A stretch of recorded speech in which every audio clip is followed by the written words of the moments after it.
Namaskaram. Om Namo Bhagavate Sri Arunachala Ramanaya. Tomorrow, the 1st of September, is celebrated as Bhagavan's Advent. Advent means arrival. There are different types of arrival. We can arrive in a place we've never been to before.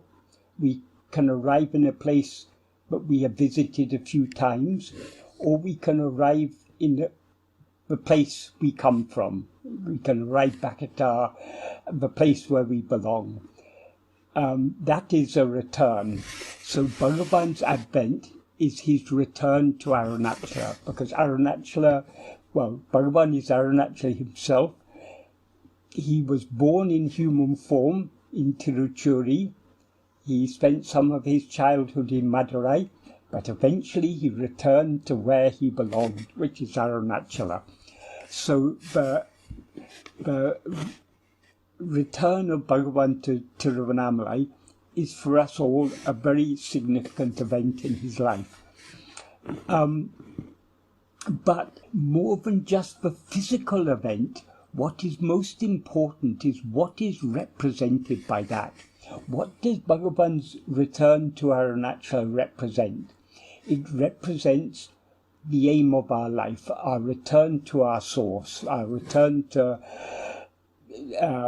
subside deep back into the heart from which we have emerged and where we must eventually return. So this is the significance of Bhagavan's return.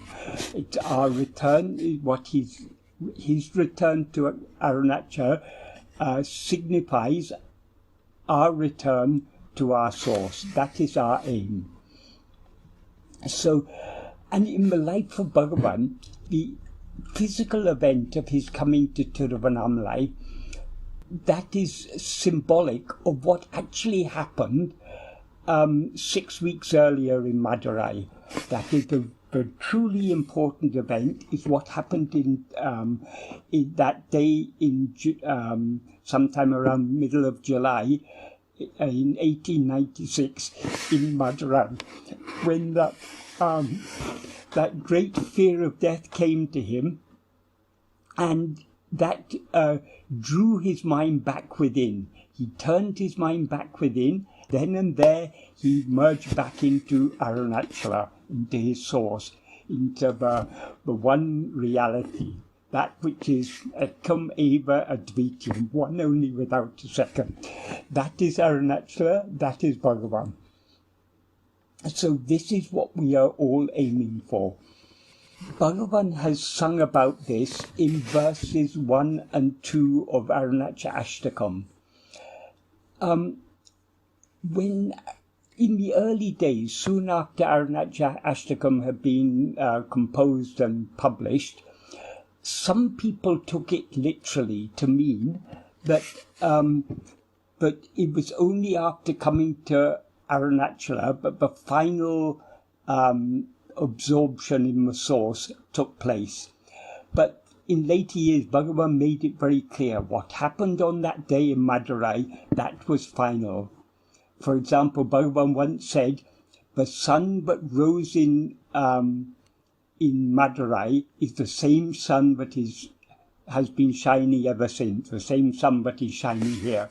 In other words, the dawn of jnana that occurred on that day in Madurai, that is permanent, that is eternal. That was the complete, that is the individual that was aware of itself as I am Venkataraman. That individual was completely absorbed in Arunachala. From that moment on, what shone through that body that we call Bhagavan, that was Arunachala alone. Arunachala Ramana alone was shining through that body. And what is Arunachala Ramana? As Bhagavan himself explained, Ariyatitara Jivara Dahavari Jaguhail Arivairami Paramatman Arunachala Ramanam.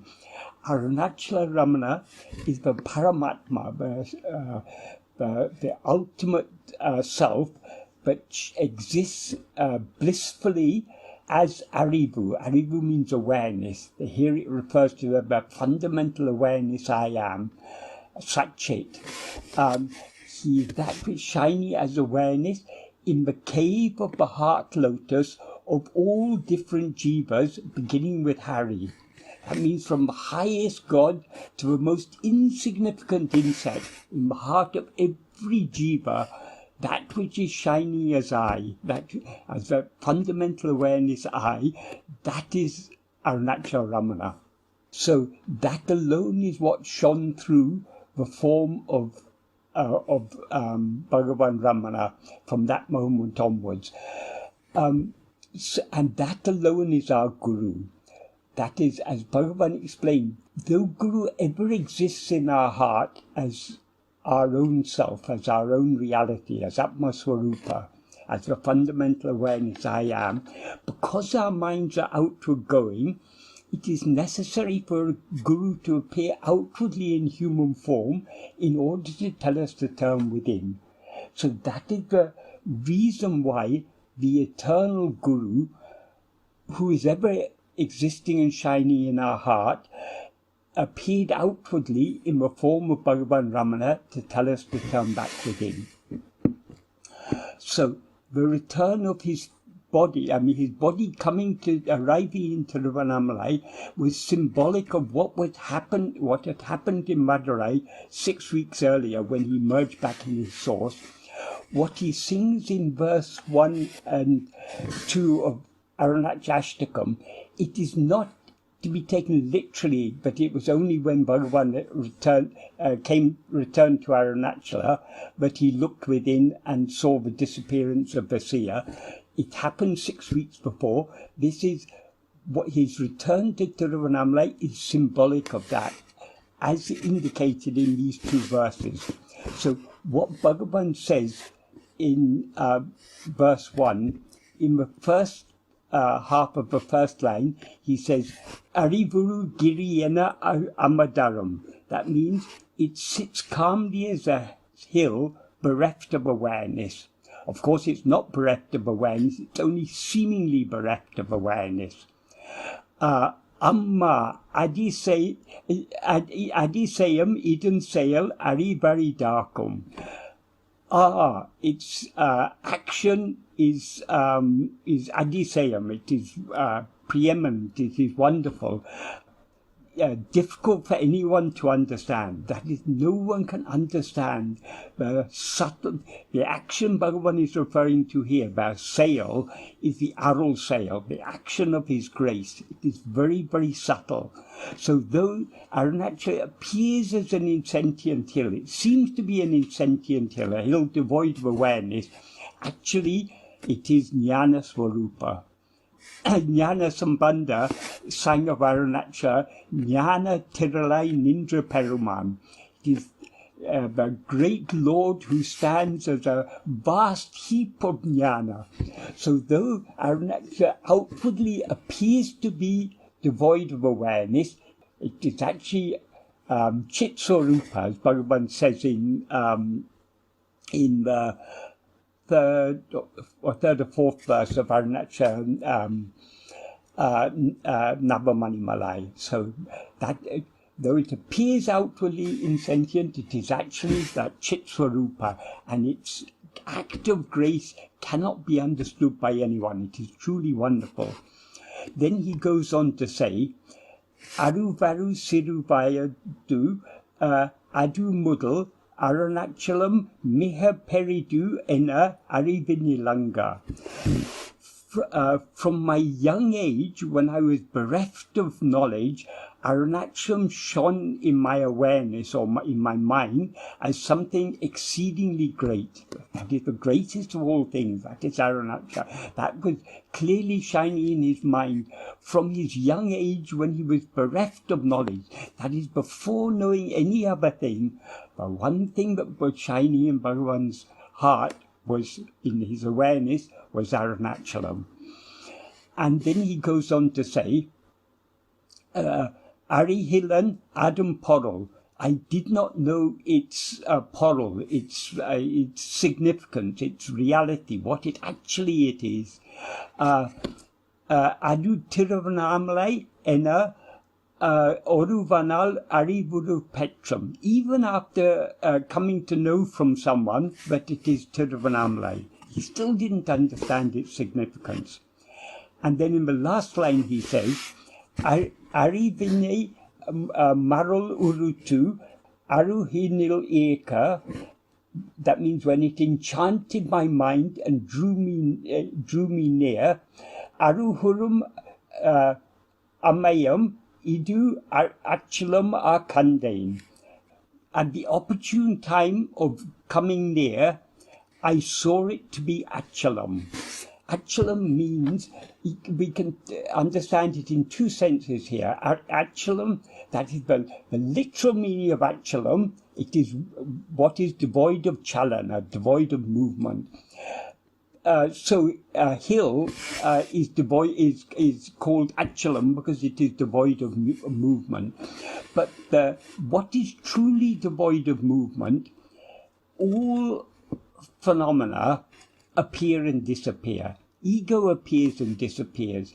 Appearing and disappearing is itself a type of movement. So what is truly Achalam is only pure being. Satchit alone is Achalam. So that is what this hill form of Arunachala represents. It is that Satchit, that fundamental reality, our own real nature. So when he said he saw it to be Achalam, it has a double meaning. It can mean he saw it to be a hill, or he saw it to be what is motionless. What is motionless is pure being. And then in verse 2, he goes on to say, this is very, very, very, very significant and important verse. It is because of this verse that some people taking the meaning of these two verses literally rather than symbolically, took it to mean that Bhagavan actually, the final merging of Bhagavan in the source happened only when he physically came to Tiruvannamalai. But Bhagavan made it, as I said, Bhagavan made it clear this wasn't the case. So he ended the previous verse saying, I saw it to be Achala. So then he begins this verse, Kandaban Evan Ena Karutinul Nada, Kandaban Indrida Nindradu Kande.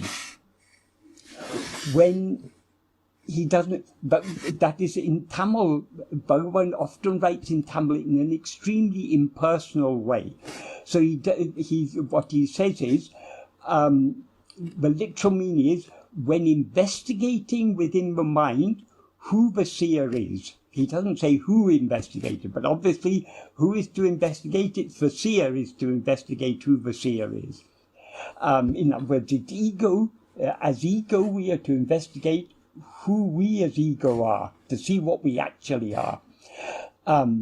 Ego is not what we actually are, but only looking at now we seem to be ego, so only looking at ourselves, who now seem to be ego, can we see what we actually are. So when investigating within the mind who the seer is, Kandaban Indrida Nindradu Kande, I saw what remained when the seer thereby became non-existent. Thereby is not there, but that's the implication. Kandaban Indrida means when the seer became non-existent. Nindradu means what stands or what remains. Kandain, I saw what remained when the seer became non-existent. So who is the I who saw that? The I, obviously, the seer. When the seer means ego, when the seer looks within to see who it actually is, what is seen is what remains when the seer ceases to exist. Obviously, when the seer has ceased to exist, the seer cannot see its own, cannot see what remains when it has ceased to exist.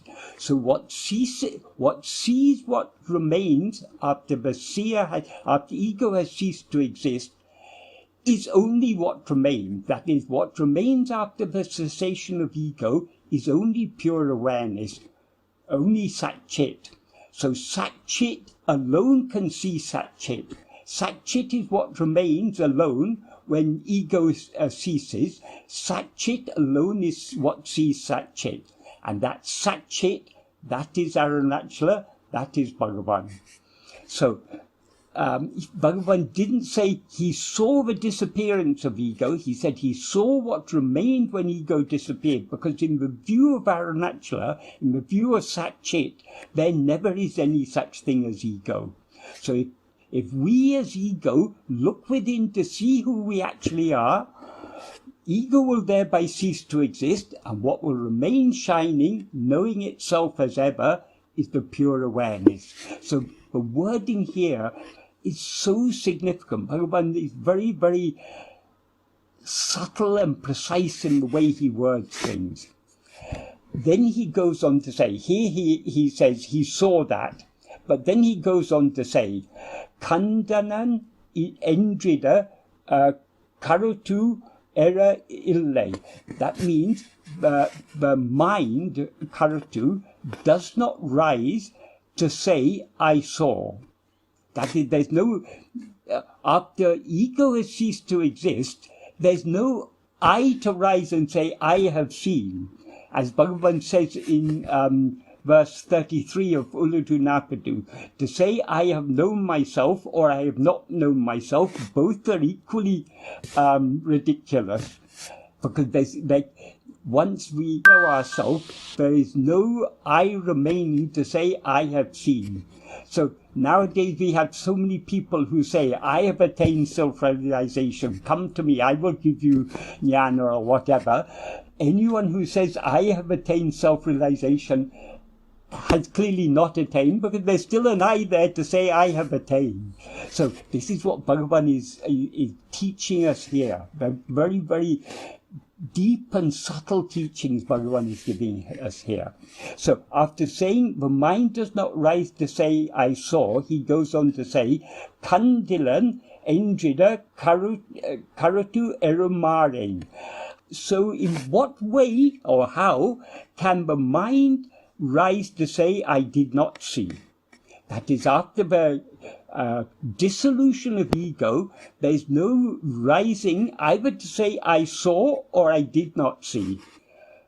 This cannot be adequately expressed in words. So he goes on to say, Bindu idu vilakidu virul uruvona vindile panduni vilakine endral.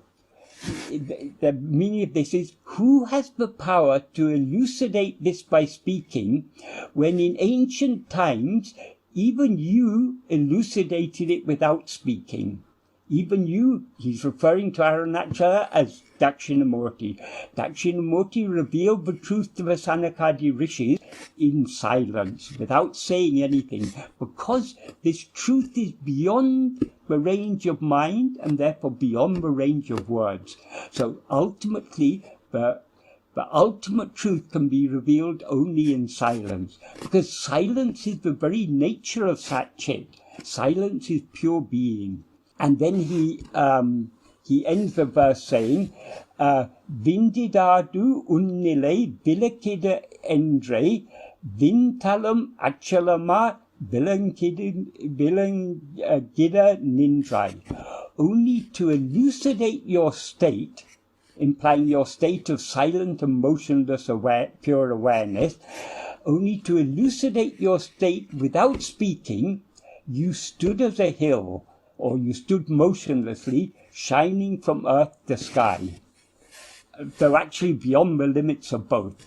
Though Arunachala seems to be a physical form, shining from earth to sky, it's actually beyond all limits. It is Satyam Jnanam Anantam.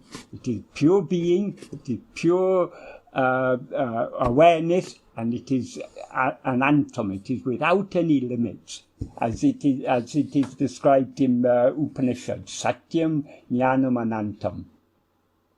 So what Bhagavan teaches us in these two verses is the significance of the outward the outward, what happened physically, he's returning to Arunachala. The inner significance of that is what is revealed in these two verses. So actually, it was in Madurai Bhagavan looked within and saw what remained when the seer disappeared. But relating this to the symbolic event of his physically returning from returning to Arunachala, the source. Well, he is Arunachala himself, so he's returning to himself, and that is what we all have to do. We have to return to where we came from, and the way to return to where we came from is what he teaches in this verse. We need to look within to see who is the seer.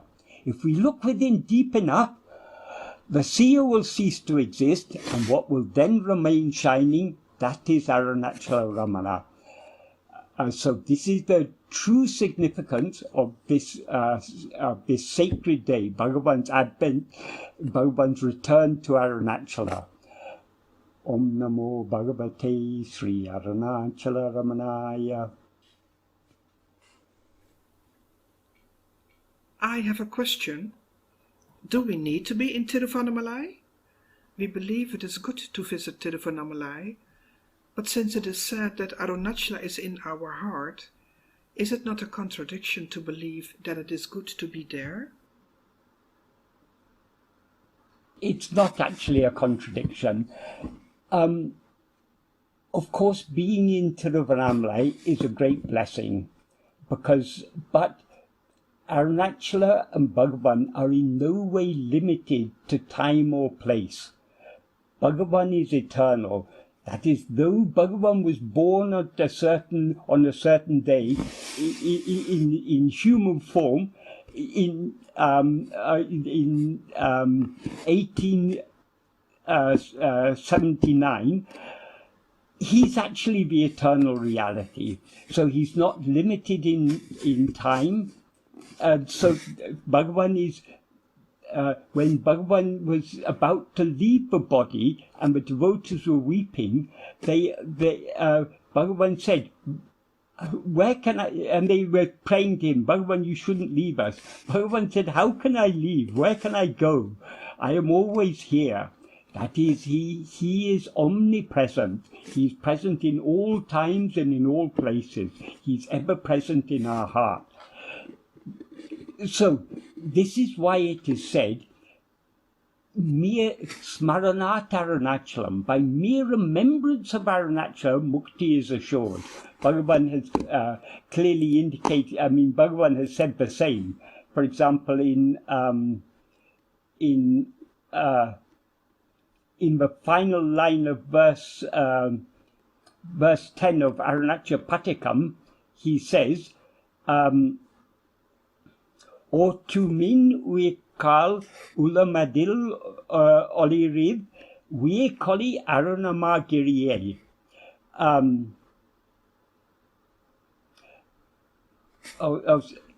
Yes. O souls, be saved by thinking of the great Aruna hill, this killer of the soul who shines in the heart.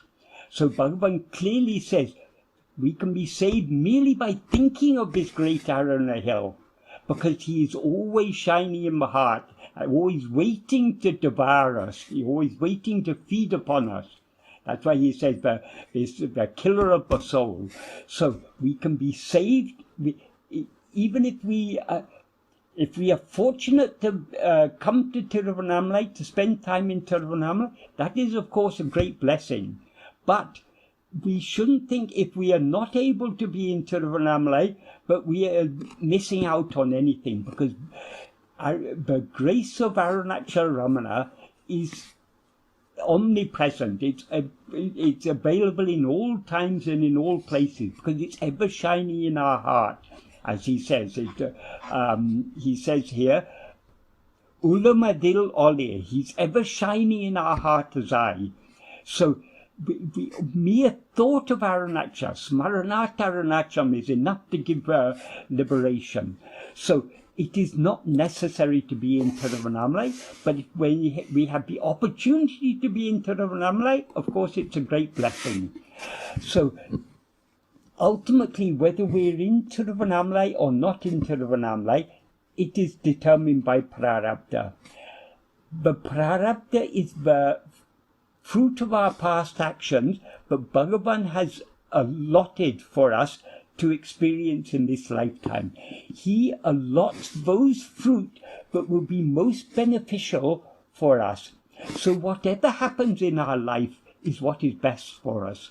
So if we happen to be in Tiruvannamalai, at that time, that is what is best for us. If we happen now to be outside Tiruvannamalai, away from Tiruvannamalai, even thousands of miles away, that is what is best.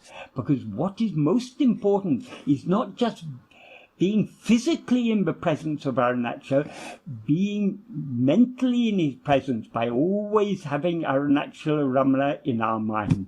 And Arunachala Ramana is always shining in our heart as I. So by turning our attention within to hold on to him in our heart as I, that is the best way to be in that is truly being in the sanity of Arunachala Ramana.